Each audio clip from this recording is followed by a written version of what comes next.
حضرت سلطان باہو رحمت اللہ تعالی علیہ کے ایک خادم ہوئے ہیں، ان کا اصل نام امیر بابا لکھا ہے بعض جگہوں پہ، لیکن ان کو کدن میاں، کڈن میاں، بڈھے میاں کئی ناموں سے یاد کیا جاتا ہے۔ بڑے درویش تھے، صاحب حضوری آدمی تھے۔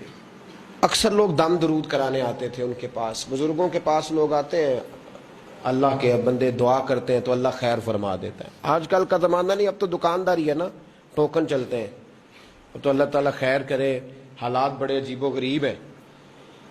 تو ان کے پاس لوگ آیا کرتے تھے دم کرانے۔ انہوں نے نا دور ایک برتن رکھا ہوا تھا، تو کوئی آدمی آتا تو تھوڑا سا اس میں نذرانہ ڈالتا، تو کہتا حضرت جی میرا یہ کام ہے، یہ کر دیں۔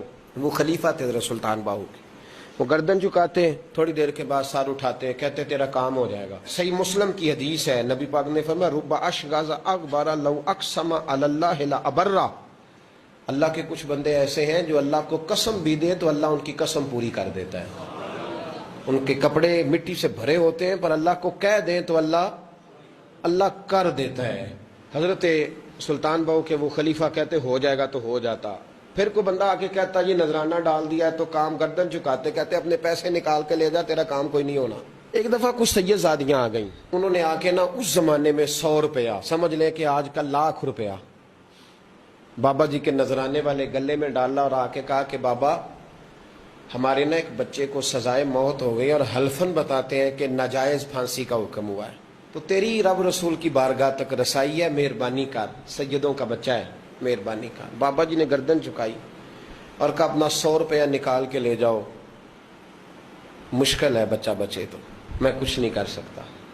سید زادیاں تھی، روتی ہوئی لوٹ گئیں، بچے کی نانی زندہ تھی، ان کو جا کے بتایا تو وہ رونے لگ گئیں، کہنے لگی تمہیں بات نہیں کرنی آئی، اللہ کے بندے بڑے نرم دل ہوتے ہیں، تمہیں منانا نہیں آیا، ورنہ یہ ہو سکتا تھا۔ میں جاتی ہوں۔ وہ آئی، 100 روپیہ ڈالا اور بابا جی امیر صاحب کے پاس بیٹھ کے کہنے لگی بابا بات یہ ہے کہ ہم سید ہیں، ہے سارا ہمارے گھرانے کا، پر چلو آج تک رسائی تیری ہے، آج کل تیرے تعلقات مضبوط ہیں تو مہربانی کر، کوئی غلط بات نہیں، بچے کو پھانسی غلط ہو رہی، مہربانی کر۔ بابا کہنے لگا اماں میرے بس میں نہیں، میں بھی تو اللہ کا کمزور بندہ ہوں نا، مالک کا کمزور بندہ ہوں، کو ضروری نہیں، دعا پہ فضل ہوتا ہے، اگر اس کی مشیت ہو تو پھر بندہ کیا کر سکتا ہے۔ تو اماں یہ کام نہیں ہو سکتا، تو اماں رونے لگ گئی، کہنے لگی کوئی نہیں، میں قیامت کے دن حضور کی بارگاہ میں تیری شکایت کروں گی، میں کہوں گی کہ میں نے بتایا تھا میں سید ہوں، اس نے توجہ ہی نہیں کی، میرا کوئی خیال ہی نہیں کیا۔ بابا صاحب فرمانے لگے اماں پیسے نہ نکالنا، جا تیرا کام ہو جائے گا، جا تو ہو گیا تیرا مسئلہ حل ہو جائے گا۔ وہ آپ پیسے رکھتے تھے تو سال کے بعد، 6 مہینے کے بعد، مہینے کے بعد جا کے حضرت سلطان باہو کو دے کے آیا کرتے، وہ وہاں لنگر میں یا کسی جگہ خرچ کرتے تھے۔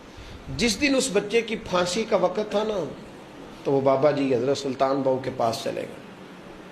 حضرت سلطان باہو کے مزار پہ جو دوست گئے ہیں یا میرے ساتھ گئے ہیں وہ جانتے ہیں کہ گڑھ موڑ سے یوں مڑتے ہیں، آگے دربار ہے، تو گڑھ موڑ پہ حضرت سلطان باہو ان کے استقبال، ان کو وہاں پتہ چل گیا کہ وہ آ رہا ہے، آئے دروازے گڑھ موڑ تک، مرید ساتھ تھے، تو حضرت سلطان باہو کہنے لگے یار تو نے اچھا نہیں کیا، اپنے خلیفے تو نے اچھا نہیں۔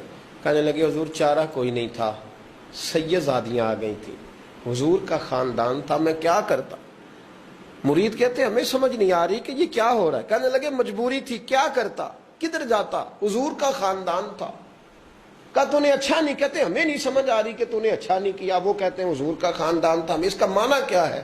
کہتے ہیں تھوڑی دیر گزری، بچہ وہاں سے رہا ہو گیا، حضرت سلطان باہو کے خلیفہ کا انتقال ہو گیا، وہ وصال کر گئے، وصال ہو گئے۔ آپ نے جنازہ پڑھایا، دفن کیا، تو غلام کہنے لگے حضور یہ ماجرا کیا ہے؟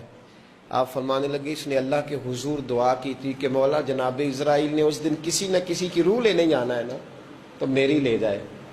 اب سید زادیاں دروازے پہ آ گئی ہیں، تو سادات کو تو خالی نہیں نہ بھیجا جا سکتا، مصطفیٰ کا خاندان ہے، حضور میری روح لے جائی جائے اور اس سید زادے کو چھوڑ دیا جائے۔ فرمایا اس نے اللہ کے حضور قربانی دے کے وَفَدَيْنَاهُ بِذِبْحٍ عَظِيمٍ، جس طرح حضرت اسماعیل کے لیے مینڈا آ گیا تھا تو ان کی جگہ ان کی روح کو قبول کر لیا گیا۔